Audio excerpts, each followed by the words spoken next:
দোস্ত দোস্ত মেলা দিন ধরে একজনের হাওলাত দিছি 500 টাকা। হ্যাঁ টিয়া তো দেয় না। চল আজকে টিয়া নিয়ে আসবো। চল চল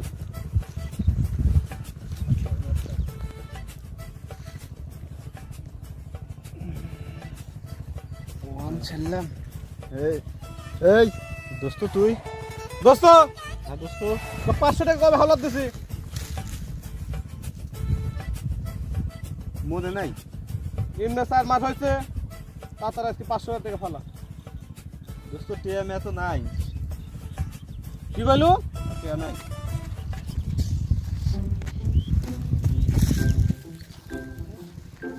আয় ওগুলো মরে গেছে 500 টাকা। টেকা দিলু লাই টেকা দিলু লাই এবার মরি থাক এই দোস্ত মরে গেছে মনে টিয়া মে যাবি চল পলাই মুরুক গে। শালাক 4 মাস ধরে টাকা হাওলাত দিছি শালা কই? আয়, আয়। মনে নাই শালা আয়, আয়। শালাক মারি ফলাইছিস। চল কেল্লা খতে